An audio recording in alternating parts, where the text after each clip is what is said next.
morning, Polly. The floor is yours. Good morning. Hello. Thank you for inviting me. It's wonderful to be here and also to see so many people joining us this morning, which is great. So I'm going to just give a very brief overview of the Academy, who we are, in case you haven't heard about us. I'll share a little bit about our diversity and inclusion programs and activities, and then I'll go on to kind of what we're doing to embed diversity and inclusion into our research programs and our grants as well. James, I think you're going to share the slides. So we'll go on to the next one, and then the next one again. Great. So the Royal Academy of Engineering, we are the UK's National Academy for Engineering and Technology. We provide leadership for engineering technology and independent expert advice to government in the UK and worldwide as well. We're also a charity and we're a fellowship, and James mentioned at the beginning Robert Langer, who's one of our fellows. So we bring together a community of leading business people, entrepreneurs, innovators and academics from every part of engineering and technology. Next slide. So our goal is to harness the power of engineering to build a sustainable society and an inclusive economy that works for everyone. So diversity and inclusion really is at the heart of our strategy and what we do.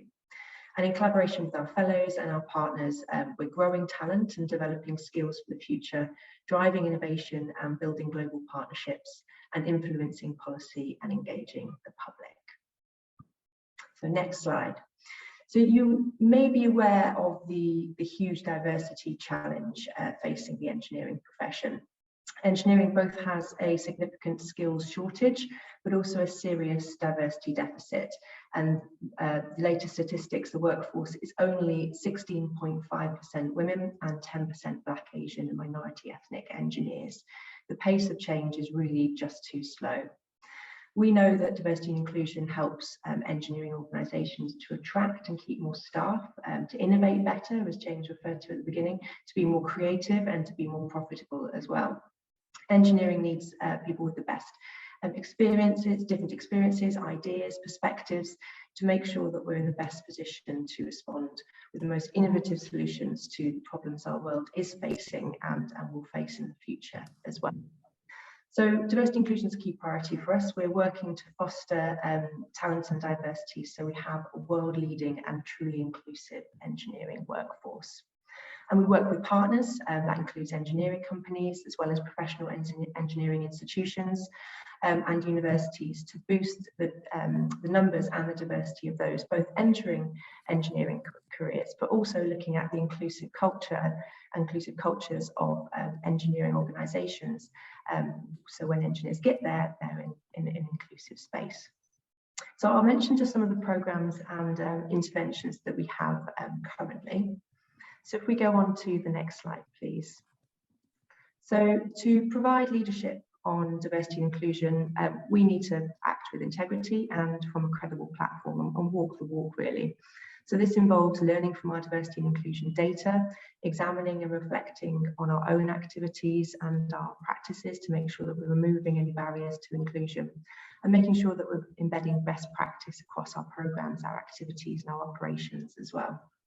So one example is our Fellowship Fit for Future campaign, which we launched in 2020, which aims to diversify our fellowship, which is made up of around 1,600 people. And we want to drive more nominations of outstanding engineers from underrepresented groups. We've just completed the first year of the initiative and announced our first new fellows elected under this initiative in September last year, and we're pleased to see over 50% of new fellows elected from our target underrepresented groups, which includes women, Black, Asian, minority ethnic engineers, LGBTQ engineers and disabled engineers as well. But there's more to do, so we're continuing to reach out beyond our usual networks and encourage nominations. So if you know an outstanding engineer, then please do get in touch. And internally, we have department action plans where teams set goals and track progress to make sure diversity and inclusion is embedded throughout what they do. We collect data, we track and monitor progress. We use a number of tools and frameworks, so that includes the progression framework, which I'll mention a little bit more later, the Race at Work Charter, which we're a signatory of, and the Disability Confidence Scheme as well. And we have a suite of training, advice and support for staff. So we go on to the next slide, please. So a key focus of our work is engaging engineering companies and engineers in industry. And over the last few years, we've pivoted from a focus on co-producing content, such as toolkits and resources, to engaging companies from the very small to the very large in different ways through building coalitions, regional activities, networking, moving from awareness raising to really getting those resources and toolkits used and implemented to try and drive change. There's a few programs on that slide, which includes our award-winning Graduate Engineering Engagement Program, JEEP, which we run in partnership with engineering companies, and our new program, which is a toolkit for startups and scale-ups. I won't go into detail on those here because that's not really the focus for today, but if anyone would like to find out more, then do go onto our website, or I can share links in the chat, or we can share links in the chat afterwards as well. So our activities are supported by evidence from our research and different insights. So if we go on to the next slide, please. Our goal is an informed engineering profession with the confidence and capacity to increase diversity and inclusion. So we undertake research to both inform our activities, but also to build that evidence base for change. So you may have seen our worked with Sir Lewis Hamilton last year and published the Hamilton Commission research, which examined the representation of Black people in STEM subjects through into engineering and then through into motorsport careers, engineering motorsport careers. So that's just an example of one of our research projects. We've undertaken a consultation to find out and define what kind of research questions we want to explore and answer next. And our next research activity will be looking at rerunning our inclusive cultures research, which I'll talk a little bit more about in a while. As well as those toolkits, guidance and resources I mentioned, we also have our Diversity Impact Programme, which is a new funding programme for engineering departments in universities. So I'll mention a bit more on that as well. And then our progression framework, which is a tool to track progress on diversity and inclusion for science and engineering professional bodies. And we work in partnership with the Science Council, and we support the 39 or so professional engineering institutions to make progress on diversity and inclusion. We recently undertook a benchmarking exercise with both the science and the engineering professional bodies, and we're using those findings to collectively address areas for development. So next slide, please. So I mentioned that our Inclusive Culture Survey, and I'm just going to give a little plug here, just because we're about to open the survey next week, and we are looking for engineers both in industry and across academia. So please do share when it opens with your networks. So we conducted our first piece of research in 2017. And 7,000 engineers from across a whole range of organisations working in universities, working in engineering companies, responded to the survey. And we were looking at how included engineers felt in the profession. And not surprisingly, how included you felt depended on where you stood. So women felt less included than men, disabled engineers felt less included than engineers without a disability, and so on. And the research following that, over the last couple of years, we've produced a number of toolkits and resources to support the development of inclusive cultures in project teams and in organisations as well. We want to see what's changed in the last 5 years, and we hope to see the inclusivity of the engineering profession has improved, and also perhaps where there's still areas of concern and areas of development where we can provide support and look to kind of recommendations for change. So we've commissioned a new research study, which will build on the research we conducted in 2017, and it will examine the extent to which engineers with different diversity characteristics feel included, if there are any differences in relation to individual characteristics, sector, seniority, as well as any intersection on characteristics as well, and what progress has been made. So we've already conducted a number of focus groups and in-depth interviews to help us frame the survey, which will go live next week and will be open for about 6 weeks. So please do, when you see that, and I can share a link later, respond and share that with any of your networks. Wonderful. And then we'll publish the final report in autumn with recommendations for where improvements can be made and action as well. So next slide, please. So I won't dwell on this, but this just mention some of the resources that followed on the research from last time. So we have an Inclusive Cultures Toolkit, some resources to support majority allies in organisations, and then also a set of kind of lunch and learn workshops, team workshop series designed for anyone to run a session to embed diversity and inclusion from the outset. So when a project team comes together to foster inclusive team working and achieve stronger outputs as a result. So we can share the links with those later if any of those are of interest.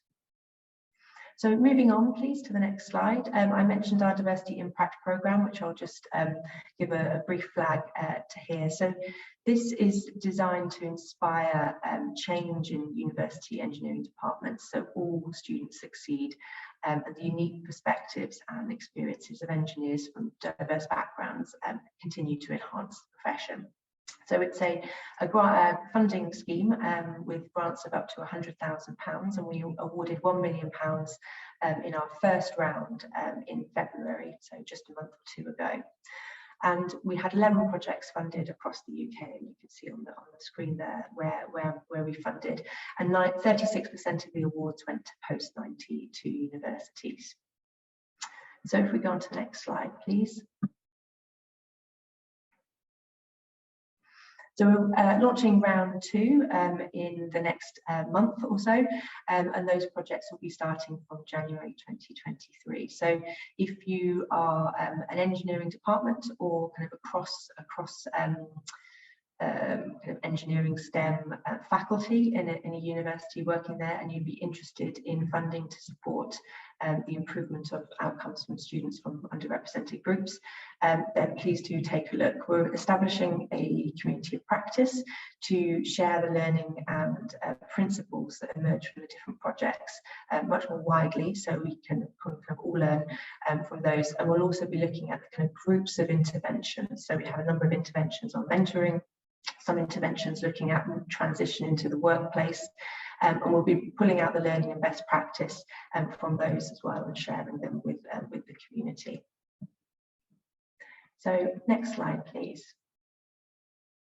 So I'm just going to move on to talk about our research programs and specifically what we're doing to promote diversity inclusion in the research environment. So next slide, please. So our research programs offer comprehensive support to excellent researchers and foster long-term collaborations between academia and industry. And we consider engineering in its broadest sense. We accept applications from non-traditional engineering backgrounds and from non-engineering departments and institutions, provided that the applicant has a strong track record in an engineering discipline and a strong case is made for engineering research in the proposal. So if we go to the next slide, please. There's a lot on this slide, but it's just a flavour of how some of our schemes fit into different career stages. So we support researchers at all stages of their career, from early career researchers to the most established academics working in the UK. We also have grants and awards available to entrepreneurs and startups and scale-ups, as well as bursaries and grants through our education programmes, both at kind of A-level and into university as well. And I won't go into detail about the different schemes, but if you do want to find out more, then please go onto our website. If you're looking for information on applying for a particular scheme, we're very much welcome your questions. So on to the next slide, please. Just briefly some of the benefits. So we offer, through our research programs, mentoring support from one of our fellows to offer advice. The programs cover the reduction of teaching and administrative duties, so you can dedicate time to research, different additional funding opportunities, networking, etc. And then Access Mentoring, which is our new program designed to support applicants from underrepresented groups, which I'll go into a little bit more because it's our positive action intervention to support increased diversity inclusion in engineering. So if you can go on to the next slide, please. So we're approachable and a friendly funding charity. We encourage applicants and research offices to contact us when they have a query, and we do our best to implement reasonable adjustments for our grant management system as well. And we encourage open dialogue to share best practice. So across our schemes, we have a number of different activities and things that we do to embed diversity and inclusion. So we track and measure diversity characteristics annually, both across individual schemes, but also across the different career stages and across all of our schemes as well. And we're building a picture of where interventions are needed.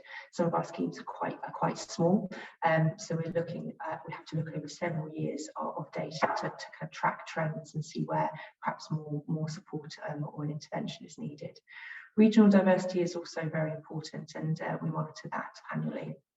And our future ambitions are a more refined analysis of our data to look at eligible applicant pools using HIDI data, which will help us establish more targeted interventions.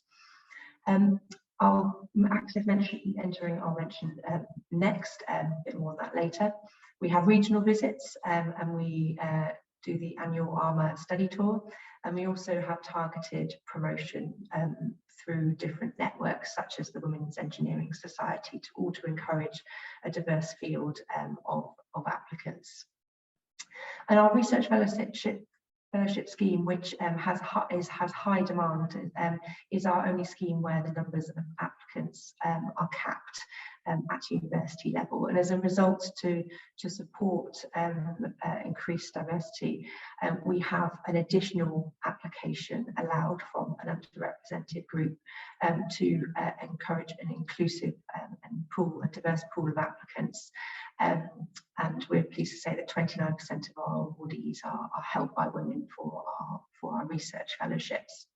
But we're looking to sharpen this tool to target the underrepresented groups in the most serious need and need the more support. So we're currently consulting with universities on some potential changes to this positive action intervention that we have, in particular for the research fellowship scheme.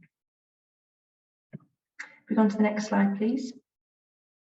We're a signatory of DORA, and we've adapted our application and reviewer process and also other documentation to be compliant with this. And we've also done this across the academy, so within our fellowship nomination process as well. We're part of a cross-academy group that's looking at narrative CVs, and we're going to look at how we can implement this, but looking to avoid any negative or unforeseen impacts, such as inadvertently creating more bureaucracy for the applicants by filling information in multiple fields. We're also part of a chapter forum, an anti-bullying and harassment forum, which includes an array of funders and is chaired by Dr. Karen Salt from UKRI. And as part of this group, we're looking at how to implement changes in the higher education sector to improve culture. And finally, we're also looking at the TICL review to reduce bureaucracy, and we'll be checking that our processes do not place any unnecessary burden on applicants. So on to the next slide, please. So I've mentioned a couple of times our access mentoring. So this is a positive action initiative to support candidates from underrepresented groups, with an understanding that some applicants will not have access to networks and support for their applications. So it's open to women and applicants from a Black, Asian, minority ethnic background, and they receive one-to-one support with one of our fellows or previous alumni of one of our programs. And so far we've been able to support over 60 applicants with this access mentoring. Next slide, please. So it's relatively new, so we started this kind of earlier last year. So we're continuing to track impact and refine the scheme, and we'll do that over the next few years just to make, as we see kind of more candidates receive support. So we're reviewing feedback from the mentors and the mentees as well, and we're assessing the impact of the mentoring on the diversity and the success rate of applicants, and we'll look at amending potentially the eligibility criteria to include other underrepresented groups, and also consider regional institutional representation as well, as we have a little bit more data to see how it's working. And we also offer, I think I mentioned earlier, post-award mentoring to all awardees as well. But this is pre-stage to ensure that applicants from underrepresented groups are really in the best position to apply. Next slide, please, which is my last slide. So thank you very much. A whistle-stop tour through some of the activities that we have. A lot of content in there, and I know that I mentioned a few things quite briefly in terms of different programs and activities. So very happy to share links, and I'll pick up anything in the Q&A. Thank you. Holly, thank you very much. That was fascinating. And you described it as a very kind of whistle-stop tour, but it's been a very in-depth tour of what your organisation is doing, and there's a breadth and depth of the programmes that's very inspiring. Thank you very much. Okay, I'll just stop the sharing.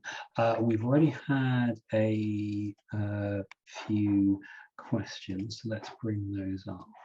Okay, firstly, a very housekeeping thing. Someone's asked, will the recording and slides be available after the webinar? Yes, as we said at the beginning, the slides will be up on the website probably in a few days' time, and the recording should be with you by about next week or so. We'll see how we go.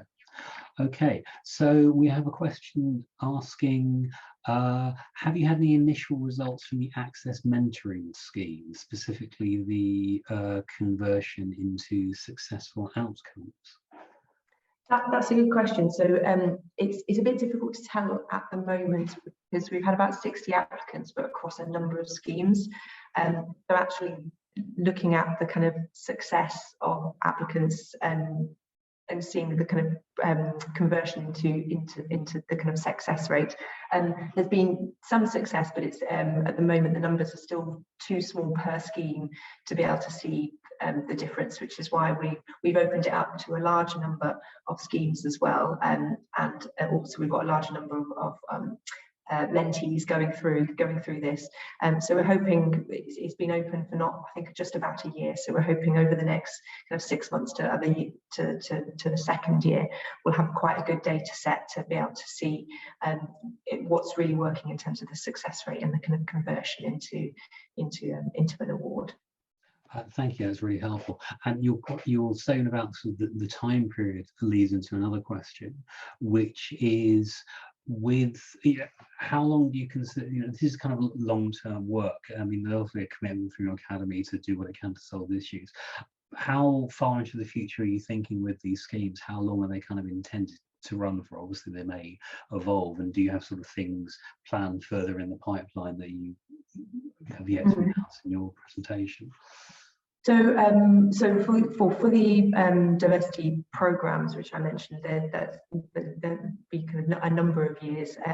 They'll likely evolve and in response to the evidence that we have in terms of what's making a real difference. In terms of the access mentoring, we see that as potentially we might target it to we might narrow the focus or maybe increase the focus as we have more data to see what's really working. So it's a long term in the sense that we will continue it for as long as it's needed. There'll potentially be the number of mentees that come forward might be too much if we don't have enough mentors that we can kind of allocate to it. So we might need to focus down over the next year or so. But it's something that we're pleased to say that actually some other universities have taken up as well, and they've also provided something in a similar vein to some of their applicants. So we'll also keep checking in with the sector as well to ensure that what we're doing is still useful if we're duplicating, and where's the most need, because it might be that if other schemes start to emerge, then we can have something that's much more targeted for perhaps applicants from universities with very little support because of the networks that they have or something like that. Thank you, that's really helpful. Nazia asks about, so it's good to hear about all the initiatives RE is taking, and asks, how do you account for differences in experience of capabilities of applicants who come from low and middle income countries, for example, in terms of their communication skills, personal circumstances involving immigration issues, settlement, and that sort of thing? So through the also through the access mentoring, for example, that's targeted with ethnicity rather than nationality, and so but it may be that we decide to bring in a kind of a nationality element to those that perhaps from countries with not as good support networks, and perhaps need more support in terms of communicating their research idea and really putting forward a strong application. We have our research team are there on kind of to answer questions and support candidates that need it, but I think through the access mentoring, we may want to target and take that into account at a later date. We also have our international schemes, which we have support through those as well, for different researchers from different countries. Thank you. Nigel asks, are people with disabilities such as dyslexia eligible for your schemes? Or eligible to apply, yes, of course. The access mentoring, we're reviewing the in terms of which diversity groups we want to focus on, and consulting with the universities at the moment, so it's likely that we'll expand to disabled engineers as well, but more to come on that. Brilliant, thank you. And Paul asks, he said at the beginning you gave information on diversity in the engineering profession. Do you have data on the research community that applies? So diversity in engineering researchers, so a subset of the profession. Do you have any data or information on diversity amongst the engineering research community? It's a good question, yes. So, I mean, there's data on the engineering workforce, which obviously that includes industry, academia, the whole gambit. On the research community, what we're trying to do actually is something that some of the other academies like the Royal Society are looking at as well, is being able to better define the kind of eligible pool of candidates. So what is the research community, and who would be eligible to apply for our mid-career or early career grants, for example? It's a little bit harder from the data sets using kind of HESA and Heidi data to pull that out, but it's something that we're trying to do at the moment, because there's some overarching data in terms of looking at STEM, but actually looking at understanding what's the pool look like. So then are we reflective of the pool, and then what do we need to do to improve the pool in terms of the pipeline coming through as well. So there is some data, there's a lot of data out there, and we're just kind of figuring it through at the moment to try and paint a much better picture, because I think that's what we're not quite there yet on. Thank you very much. Another question about in relation to engineering universities. Inca notes that there's information about how businesses has benefited on your website, information on your website about how businesses have benefited from being more inclusive. Do you have any pointers to data about how academic institutions can benefit or have benefited from being more inclusive? I mean, so there's lots of parallel and kind of similar points around that business case for diversity and inclusion. So diverse perspectives and different views and experience and skills leading to better outcomes. There's more kind of trackable data through kind of McKinsey and others that have looked at the kind of profitability and success of companies, if they have a diverse board, how diverse their workforce is. So we're looking at the business case at the moment to try and better articulate that business case for engineering companies, but some of that will be applicable to universities as well. But traditionally the kind of research around that has been more focused on the kind of business measures that you can track, such as kind of profitability and success in that way. But the underlying principles in terms of better outcomes and better outputs are translatable across, but we need to articulate that case better, I think. Thank you. From what you've discovered through the Academy's involvement in EGI so far, do you feel that, because you're dealing with people who are of a certain age, you know, at the university stage of their career or of a similar age, do you think there's a need to address EDI issues in education, particularly with regards to EDI participation in science and engineering and the like, at a younger age, for example, in secondary school? Is this sort of, you know, is there work to be done with people and societal culture before they get to the age where they sort of fall under the gaze and auspices of your academy, potentially? Yeah, no, yeah, absolutely. And the pipeline, I suppose, which is not a term that is kind of some people are comfortable with, but that route through and the different routes into engineering for young people is key. And our This Is Engineering campaign is targeted at young people to show not only the diversity of engineering roles, so not your classic kind of view of engineering when you Google it, kind of hard hat on a construction site, but also the diversity of engineers as well. And so showing that diversity of roles and those doing engineering to try and encourage and enthuse young people to consider engineering as a career. And our graduate engineering engagement program is focused at a particular, is focused at university level, and it's targeted at students, particularly from Black and minority ethnic backgrounds, who are studying engineering, but then far less likely to move into an engineering career compared to their white counterparts. So they're going into other careers even after they've studied engineering. So considering the different kind of pinch points along the way is something that we have, but we also work with partners such as Engineering UK as well, to target those different points where students are dropping out or not choosing to continue or consider a career in engineering. But yeah, that flow through and the kind of diversity of those considering and moving into engineering careers is vital and will be vital for the future. Thank you very much. I had a question about the resume for researchers, which is being introduced to address the value of different but valid experiences and skills. And Fiona asks, is that reflected in the schemes that your academy is carrying out? I think it's something under that's the narrative CVs.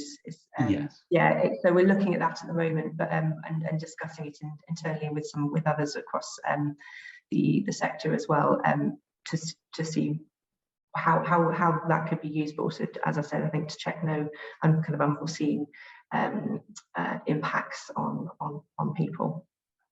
Brilliant, thank you. Okay, we've had loads of questions. I think we've got time for a couple more. And any questions we can't answer during the session, as I say now, we'll find other ways of answering them and following up with the individual questioners. Okay, Jane asks if you could tell us a little more about the tools and resources that the Academy's made available to engineering companies, and has there been any resistance to their use and uptake that you've needed to overcome? And out of the tools that have been made available, which have been the most successful in helping to build inclusive cultures in industry?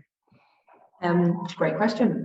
So tools and resources we've been developing and co-producing with engineering companies over the last 6 or 7 years, and they cover a range of areas. So we've got a toolkit on inclusive recruitment, one on measuring and so data collection at the different points of the kind of employee life cycle, which is continually popular, that one, because data collection is hard, it's difficult, and a lot of companies are still looking for the support in that space, as well as our toolkits around inclusive culture and other ones as well. I think the question around the kind of overcoming resistance, we've had a lot of kind of enthusiasm and support for those companies that we have talked to, but actually it's about reaching out to the ones that are not engaged on diversity and inclusion, and supporting them and kind of engaging with them to start thinking about it. There is that kind of reaching out beyond our usual networks and beyond the people that we already speak to. So the toolkit for our startups and scale-ups is something that we've started recently to look at supporting companies when they're very small and as they grow, so they're able to embed diversity and inclusion into their core values when they're thinking about talent acquisition, product development, all the things that a small company will start to think about as they grow, building diversity and inclusion in at that point, so they can then kind of grow in an inclusive way. So we've kind of changed our approach slightly to just putting kind of toolkits out there, which were well received, but we were still not perhaps getting that kind of engagement that we wanted, to having a more kind of structured approach that we're able to take companies through a kind of journey from depending on their maturity level, and our project, the startups and scale-ups, is the kind of first piece of that will be new, and we'll be piloting a kind of platform that they'll be going through in the next year on that. Thank you. One last question. Of the sort of initiatives and resources that you put out, they understandably focused on engineering because that's what you guys cover. But by looking at how those have been put into practice and the feedback, are there particular approaches to EDI that the Academy is promoting that you think have value across multiple disciplines, kind of lessons learned or practices that you think, or organizations or individuals, if they tried that in different subject areas, that could be quite useful? So I think kind of for engineering, what we've found is a kind of an approach that's been quite successful is that focus on diversity of perspectives and views, and having that inclusive culture, so those different skills, backgrounds, experiences are able to come to the forefront and lead to kind of stronger outputs as a result. And for engineers, that way of thinking, that kind of systems thinking, is something that really resonates. So not just looking at kind of representation, but actually, are those around the table able to contribute, thinking around psychological safety, particularly in engineering, thinking about kind of safety and able to raise risks, spot risks, and innovate and be more creative, and using some of that as an approach with the underlying tools and kind of resources that support that, has been a kind of way in for some organizations that we've been able to kind of use that as a way in to start talking about diversity and inclusion. So thinking about the company's kind of what output and what they want to achieve, and then diversity and inclusion really driving that has been quite successful with our engagement with companies. So using it as pointing out this is a way of safeguarding and improving the quality and ethical standards of research and of its research outcomes. Brilliant. Thank you very much, Paula. It was a fascinating talk and really interesting. And thank you everyone who submitted questions. We have a few we've been able to address, and we'll look at how we can feedback to you on answers of those through other means. So thank you very much.